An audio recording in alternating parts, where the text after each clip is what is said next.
Hey there. Welcome to episode 96 of the More Than Anxiety podcast. My name's Megan. I'm a life coach.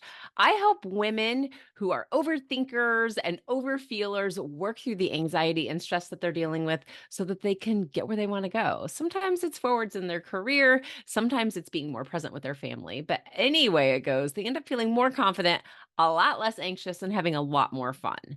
So today, I want to talk to you about perimenopause, anxiety, and existential dread.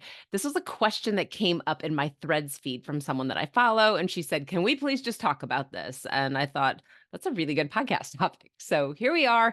And if you have a question or something that you want me to talk about, please don't be shy about letting me know what it is. Find me on Instagram or on threads. I am Coach Megan DeVito in both places. Also on Facebook, you can find me as Coach Megan DeVito. I'm also on LinkedIn. Just look for Megan DeVito, and I am there as well. If you have something you want me to talk about, you have to let me know. Otherwise, I'm just guessing and I'm kind of taking it off of what people are talking about on social media because I want to make sure that you guys feel better, that you feel empowered. And guys, if you're listening to this episode and you're trying to help your wife or your girlfriend or your mom or your sister, God bless you because we are going through it. This is a time period in your life. If you don't know, if you're like perimenopause, this word, I hear it a lot. It's not like actual menopause and it's not puberty. It's like this weird hormonal shift that happens in women starting sometimes in their 30s and their 40s and into their 50s, where you haven't actually hit that cut off where you don't have a period anymore. So perimenopause is that time before the shutdown where you're working up to it. And honestly, from what I hear, it's the worst of it. So we're in the thick of it, guys. And what happens is that this is just this natural transition phase where we lead up to where we just stop having a period. And it comes with a ton of emotional upheaval, lots of anxiety, lots of existential dread, and a lot of other things that we kind of laugh and joke about that really also suck. But let's talk about the connection between all of these hormone changes, anxiety, all of the dread, all of the things that happens, and just kind of get right to it. I told you a little bit about what it was. It's just the time period leading up to menopause, but it's not like it just happens in a few months. Guys, this can go on for years. And I mean, some people say 10 years. And all I can think when I hear 10 years of perimenopause is, are you kidding me? 10 whole years of this? And the answer is actually maybe. Maybe for you, it's 10 years. Maybe you luck out and it's like three. And maybe you get off pretty easy. I have to admit that I'm pretty sure that I'm in the middle of this, but a lot of times it's a lot of guessing unless you go in and you have blood work or your doctor is looking at things and telling you, hey, yeah, this is exactly where you are. It's a lot of, yeah, we think that's where you are. So we are trying to figure this out without a lot of past talk about it because in recent generations and past generations, like, people didn't talk about this. It was kind of like this hush hush joke, like, oh yeah, you having hot flashes, and they were like, yeah, that's terrible. And then they whisper it, right? Because it's a big secret, because we're not supposed to know. But every single one of us women get to go through it. I think we need to talk about it more. So there are a lot of physical symptoms that get a lot more conversation, a lot more bullet points in the articles than maybe the neurological symptoms. Let's just start with like perimenopause 101 and the things you can get. Hot flashes. I already mentioned these. Maybe when you're sleeping, maybe you wake up with like night sweats, or maybe it's just you're like sitting in a meeting and all of a sudden you are boiling lava hot for no reason. And then 2 minutes later, you're ice cold. So, really like boiling hot, ice cold, no in between. Or when you are in between, you're like, okay, everything's fine. And then bam, you're boiling hot again. That can happen when you're in perimenopause. The word is that it goes away once you're through it. That would be great, wouldn't it? I'm going to trust that because I like the way it sounds, and I'm just going to choose to believe it right now. Another thing that we can notice is that maybe your period is more irregular. Maybe it's starting to spread out, and you're like, I mean, maybe I'm done. Maybe I'll never have another one. And then suddenly you do. So they're not as regular. It might be that you are having them every month and a half, or 3 months, or 6 months, or 2 weeks. Yeah, every 2 weeks. Nothing is normal. but nothing is not normal. If you're having them more frequently, I would definitely call your doctor, ask, make sure everything's okay in there, and just have them maybe do a blood test. I'm getting ready actually to have one of these blood tests later this week just to find out like where I am in this process. Writing this podcast has brought so many things into my head, and with my past history with health anxiety, I have a lot of questions. So I'm going to do a little digging later on this week. I would just tell your doctor, have you tell you to have your doctor look into it. Maybe you want to have the blood test too. But if you're noticing that your period is here, there, and everywhere, that's pretty normal with perimenopause. So let's also talk about anxiety and irritability. Yes, anxiety in terms of more of your mood, but irritability as well, because when your estrogen and your progesterone, these two female hormones that cause you to release an egg and then have a period or not have a period if you get pregnant, estrogen and progesterone are going crazy, but they don't just affect your ovaries and your period, they also affect your brain. And they disrupt things like your serotonin levels. They can make you really freaking grouchy 1 minute and then sob the next. It's like PMS times 10. So if you notice that you are feeling on edge, or if you notice that you all of a sudden are snapping at people, or you're like, I cannot believe that this is my life right now, or if you notice that you suddenly feel like you don't care, this is all normal. Because one of the benefits, or at least one of the things that I think is a benefit so far of this stage of life, is when you get to this point where you're like, yeah, I just don't care that much anymore. That's some release. I'm going to direct you back to a podcast episode that I did last year at one point with Leslie Duffy. I believe it's episode 64, but it might be 46. Um, sorry, it is episode 46. I talk with Leslie about perimenopause, and she is a holistic practitioner, a nurse practitioner. She can tell you all of the ups and downs of what's happening, like in a more biological, scientific, medical perspective, and how the best thing, in her opinion, about perimenopause and menopause is actually recreating yourself. And we'll get to that in a minute. But if you notice that you're more anxious and more irritable, these are really common symptoms of perimenopause. Also, the idea with PMS that I mentioned before about the mood swings. I'm happy 1 minute and all of a sudden I'm screaming, raging mad. That emotional roller coaster is totally normal when you are in this phase of life. Another thing that people don't talk about so much is a feeling of depression. And we're going to talk a lot more about this when I lead into the part about existential dread, which was really where the original question came from for this podcast. So those hormone changes again, and those emotions going up and down here, there, and everywhere, they can really contribute to this feeling of sadness and being uninterested because you're not sure where you stand with things, or everything that felt normal to you is suddenly different. The worst part, I think, for this phase of life is not only are your hormones whacked, but your kids are growing up, your parents are aging, your friends are doing different things. Life changes, and you're just in the in between would be the best place. And maybe this is like a Stranger Things episode because life really does feel like an episode of Stranger Things when you're in this place, but you're kind of in the in between, right? Or the upside down. So if you feel like you're living in the upside down, you kind of are. And that can be kind of depressing when you're like, I don't know who I am or where I am anymore. So let's talk about those neurological changes. Let's talk about the existential dread, because I think for a lot of people, at least the people that I talk with, because I do coach so many women who are going through anxiety, who are feeling really stressed out, let's talk about some of those bigger things that are happening that really affect our mood. Because yeah, the sweats at night are terrible. And yes, being boiling lava hot and breaking out, in a cold sweat during a meeting is embarrassing. But let's talk about brain fog. Let's talk about not being able to concentrate and wondering, when did I develop ADHD and what is this all about? To be sure, there are a lot of women who are diagnosed with ADHD in their 40s. Part of it is all of the stuff that happens with perimenopause because suddenly we can't concentrate and we forget names and words, like, oh my gosh, am I developing dementia, which leads to more anxiety? Or why can't I remember anything I used to do? Or I used to know how to do this, and suddenly I'm like, I don't know. I forget where I was supposed to be at this time. Forgetfulness is a part of this whole phase of life. Feeling mentally sluggish, where you're like, I'll get it to it in just a minute, just like your brain is kind of going in slow motion. Again, this is really normal for the hormone fluctuations and the changes that are happening in your body. they can also really scare you. And if you have an underlying level of anxiety anyway, or if you've dealt with health anxiety your entire life like I have, you might start to wonder if you're okay. If that's where you are, go get checked out by your doctor. Then come talk to me because we can really work through the idea of you have a clean bill of health from your doctor, you've had everything checked out. This really is anxiety, and I can walk you through that so you can learn to trust yourself, trust your body, even in this place where it's changing every single day, and move forward and actually love this part of your life so that you're out doing fun things and recreating yourself because that's what we're headed towards. I'm almost there, I promise. Another thing that you might notice with perimenopause is that you can't sleep.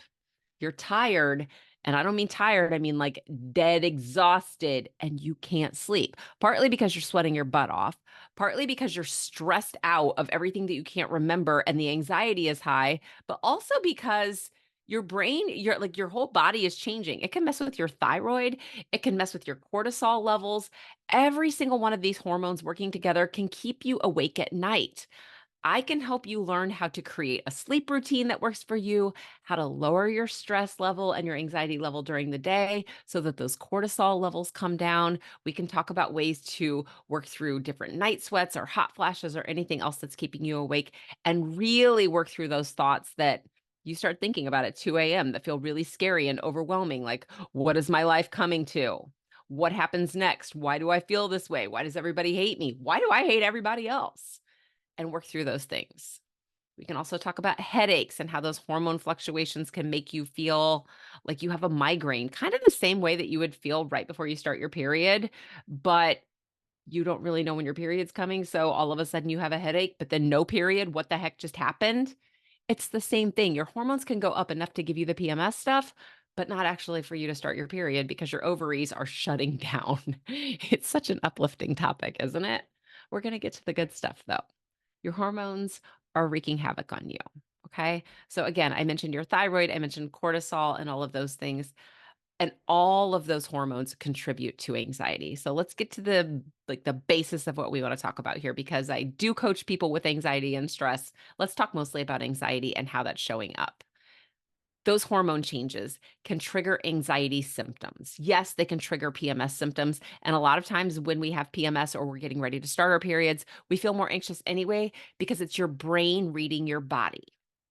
And even though your body is doing really weird things, it's still familiar to you when you know what's normal for you and when you learn to trust how you feel and to trust your instincts. So yes, those anxiety symptoms, things like your heart racing because you had a sudden adrenaline rush or you got a little burst of cortisol or having trouble sleeping, which can make you not think clearly when you already can't think clearly. And also intrusive thoughts. Intrusive thoughts are going to be part of anxiety, but they can also be part of menopause when your brain's not thinking clearly. Intrusive thoughts are a big one for people because they can be really dark and scary, or they can be really just random things that your brain's trying to protect you when you feel these symptoms. It's okay. This is all fairly normal with anxiety. It's also fairly normal with perimenopause. Just be aware that if you're experiencing that, you're probably in that change period of time if you are in your late 30s, 40s, 50s. I'm not saying it can't happen earlier than that. And I'm not saying that it can't happen later than that. I'm just saying that's a typical age range. Okay. So when we talk about perimenopause and existential dread, let's go to the idea of everything that's changing. I'm going to talk to you from personal experience right now. So I've mentioned before, I'm 48. I've got 4 kids. I'm pretty sure I'm in the thick of it. I'll let you know for sure after I have this blood test. And life is changing. My oldest is gonna be 24 years old this weekend. This weekend. So my baby is not a baby anymore. He's an adult. And my baby is gonna get her driver's license this year. So my babies aren't babies anymore. And when your kids can start to take care of themselves and they don't need you to do all the things, when you don't have to drive them anywhere anymore, or when they're like, no, I'm going to go to practice. You don't need to come pick me up. You're losing that connection with them. And it can feel like you are losing your identity in the process. It's like, okay, I guess I don't need to do all the mom stuff anymore. First of all, that's just a thought and it's not true. It's kind of like the idea that I hear parents talk about when they're like, you only have 18 summers. I've talked with some people who are like 18 summers is not very much. I'm terrified of the fact every time they've created this feeling of dread by counting down the summers, like I'm going to miss something and time is up. And I just told you that my oldest baby is going to be 24. We still hang out in the summers. Adult kids are cool and they're fun. It's all what you're thinking about. Okay. But when you're in this place where everything feels like it's changing at once, your body is changing, your kids are growing up, your parents aren't as young as they used to be, your friend group maybe is moving away or they're divorcing or whatever's happening in your life, you can really lose your identity on who you were for so many years, especially if you have grown up being involved with maybe kid activities or you've been really, really involved with like the younger things that are happening at work. And suddenly you're figuring out that, like, oh, wait a minute, all these people they're hiring are younger than me. Suddenly your identity and who you are yourself shifts and you realize, like, I'm not that young kid anymore. And so we get this idea of, oh my God, if I'm not young, does that mean I'm old? No, no, no, no, no, it doesn't. It means that you're not as young as you used to be, but that doesn't mean that you're like have one foot in the grave. So if you have those feelings like, okay, this is it, it's all downhill, I'm like half dead, let's just hit a pause on that because that's really where the existential dread can start to kick in. And part of this does come from hormone fluctuations. So again, we're going to go back to the idea of estrogen and progesterone and how they're regulating these chemicals like serotonin. Serotonin feels really, really good.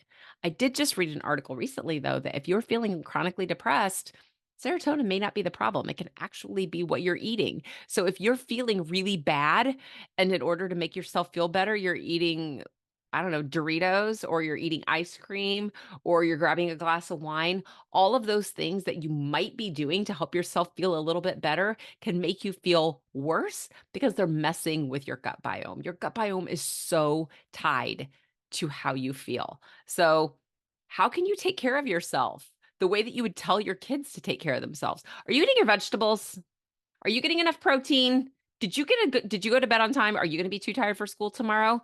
All those questions you used to ask your kids or that your parents used to ask you, go back and ask them to yourself. Did I eat healthy today? Did I drink any water? Did I only drink coffee and wine? Ugh, no wonder I don't feel good. During perimenopause, these hormones that are fluctuating can really make you feel a lot bigger emotions. If you are eating your emotions, or you are drinking your emotions, or you're smoking your emotions, or you're avoiding your emotions, that can make you question everything, including your purpose, including your place in the world. And that's really part of this reinvention. I think it was Leslie who I mentioned.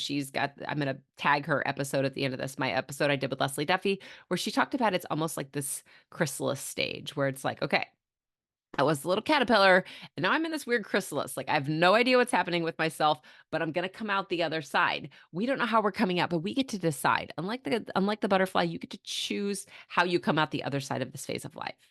Because even though you might think that you're losing your identity, this is just the end of the reproductive years. It's not the end of your life. You're not going to have another baby.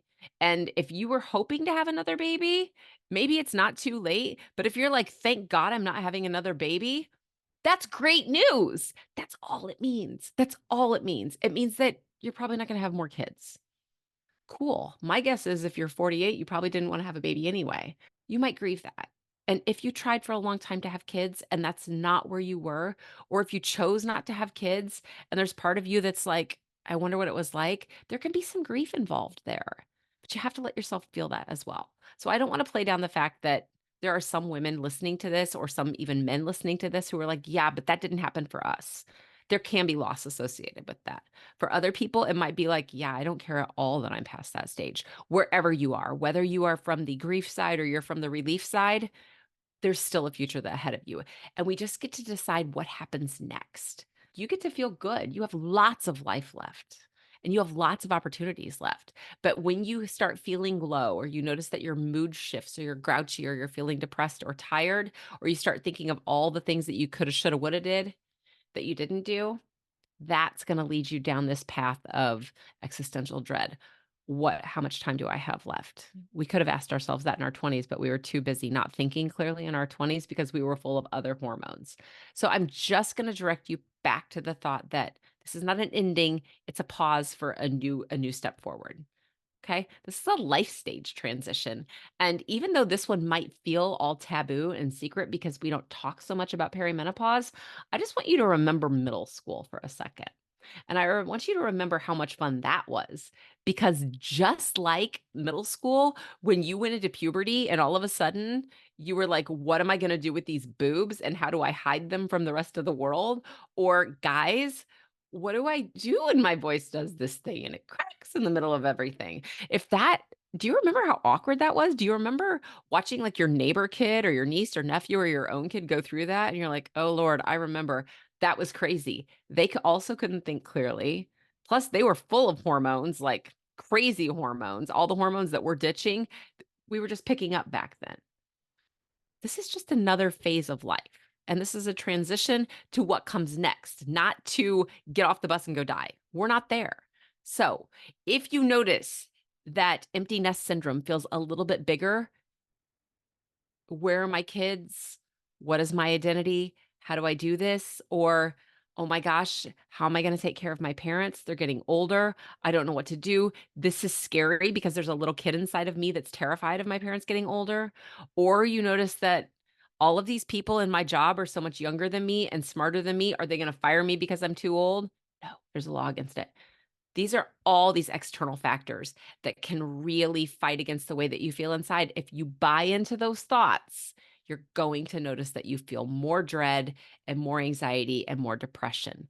I'm going to help you figure out a way when we work together to not buy into the thoughts. The thoughts are causing the feelings. Yes, some of it is chemical and it's a feeling inside of your body. But again, I'm going to go back to what I say every single week.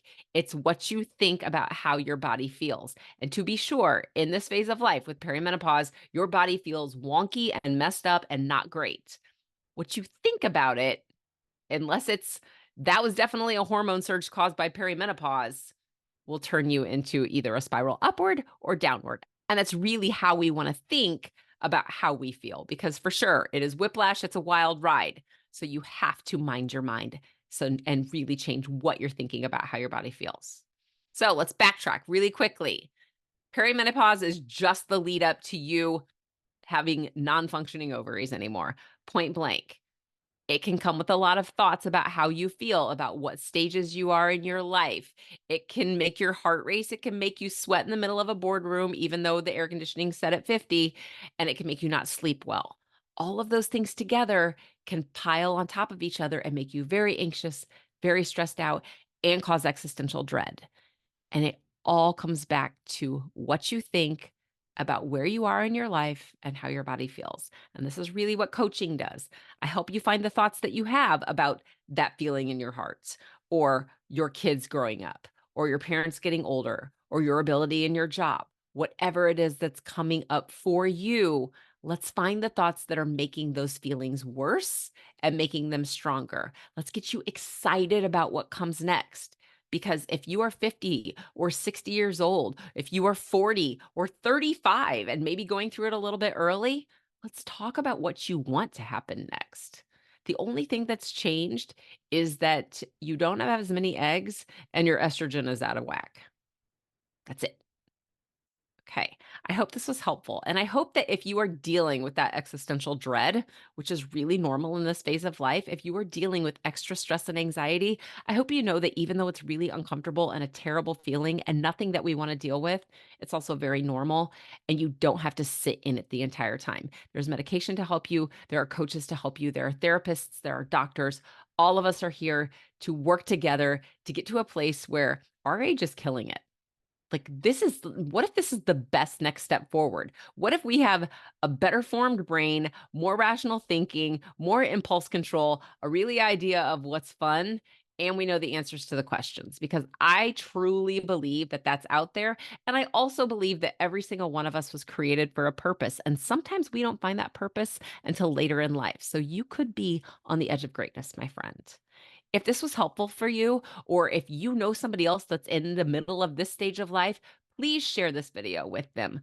Give it a like, give it a star, give it 5 stars on whatever podcast you're listening to, whatever it is that you need to bump it up, because the more that you guys comment, the more that you share, the more that you leave ratings and reviews, the easier it is for people to find this podcast, find this video on YouTube, and I get to help more people, which is really my goal. Like, I want to help over 1,000 people this year and over 2,000 people next year. And the more that you guys share, the more that you guys send this out there to other people that need this information, the more that people get to feel less anxious and the better the world is. I hope this was helpful. And if you want to talk more about how I can help you, about coaching with me, find me on socials. I'm on Instagram, I am on Threads, and I am on Facebook at Coach Megan DeVito. I am on LinkedIn as Megan DeVito. If you're watching this on YouTube, hi, I'm right here. You can just message me any way you want. Okay. You can also email me at megan@megandevito.com. I hope this was helpful. And if I don't talk to you this week, I will be back next week for another episode. Take care.